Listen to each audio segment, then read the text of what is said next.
उद्धव ठाकरे आणि राज ठाकरे यांनी एकत्र येऊन हिंदी भाषा सक्तीच्या विरोधात मोर्चा काढण्याचा निर्णय घेतला। हा मोर्चा 5 जुलै 2025 रोजी मुंबईत गिरगाव चौपाटीपासून आझाद मैदानापर्यंत निघणार आहे। या घोषणेनंतर राजकीय वर्तुळात खळबळ उडाली आहे। विशेषतः मुंबई महानगरपालिका निवडणुकीच्या पार्श्वभूमीवर ठाकरे बंधूंच्या या एकत्र येण्यामुळे भाजप आणि महायुतीला मोठा धक्का बसण्याची शक्यता वर्तवली जात आहे। पण यामागची कारणं काय आहेत? ठाकरे बंधूंच्या या एकत्रित मोर्चामुळे महापालिका निवडणुकीत महायुतीला कसा फटका बसू शकतो? चला जाणून घेऊयात या व्हिडिओच्या माध्यमातून। नमस्कार, मी प्रतीक्षा माय महानगर लाईव्ह मध्ये तुमच्या सगळ्यांचं स्वागत करते। उद्धव ठाकरे आणि राज ठाकरे हे बंधू शिवसेना प्रमुख दिवंगत बाळासाहेब ठाकरे यांच्या मार्गदर्शनाखालीच राजकारणात उतरले।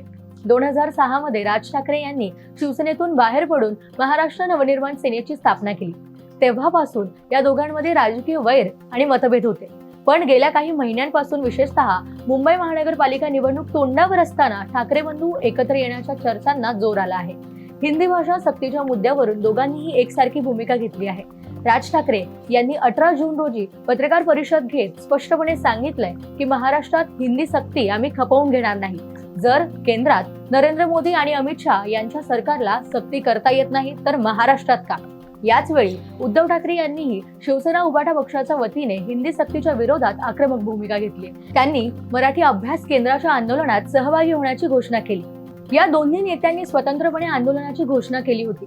पण शिवसेना नेते संजय राऊत यांनी 26 जून रोजी सकाळी ठाकरे बंधूंचा एकत्रित फोटो ट्विट केला आणि जाहीर केलं की उद्धव आणि राज 5 जुलैला मोर्चात एकत्र सहभागी होणार आहे।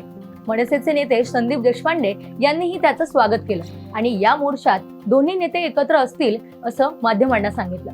महायुतीला महापालिकेत फटका बसण्याची शक्यता आहे का? पाहूया। तर मुंबई आणि इतर महापालिकांमध्ये मराठी मतदार हा निर्णायक घटक आहे।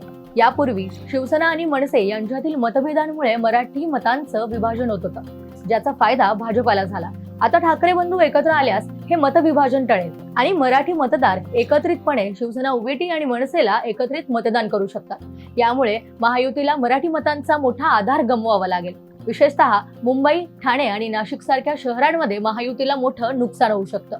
5 जुलैचा मोर्चा हा केवळ हिंदी सक्तीच्या विरोधातला मोर्चा नसून मराठी माणसांच्या एकजुटीचं आणि ठाकरे बंधूंच्या राजकीय पुनरागमनाचं प्रतीक ठरू शकतो।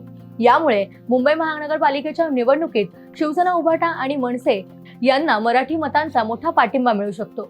शिवाय इतर महापालिकांमध्ये जिथे मराठी मतदारांचा प्रभाव आहे तिथेही महायुतीला आव्हान निर्माण होईल। ठाकरे बंधूंचा एकत्रित मोर्चा हा केवळ हिंदी सक्तीच्या विरोधात लढा नाही तर मराठी अस्मितेच्या संरक्षणासाठी, रक्षणासाठी आणि मुंबई महानगरपालिकेच्या निवडणुकीत महायुतीला शह देण्यासाठी एक रणनीती पाऊल आहे।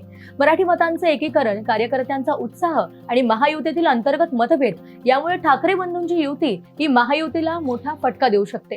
पण यासाठी दोन्ही नेत्यांना त्याचे वैयक्तिक मतभेद बाजूला ठेवून मराठी माणसांच्या हितासाठी एकत्र काम करावं लागेल। येत्या काही दिवसात या मोर्चाचा आणि महायुतीच्या चर्चाचा काय परिणाम होणार आहे हे पाहणं महत्त्वाचं ठरेल। तुम्हाला ही माहिती कशी वाटली कमेंट बॉक्समध्ये नक्की सांगा आणि माहिती आवडल्यास व्हिडिओला लाईक, चॅनलला सबस्क्राईब आणि बेल आयकॉनला क्लिक करायला विसरू नका।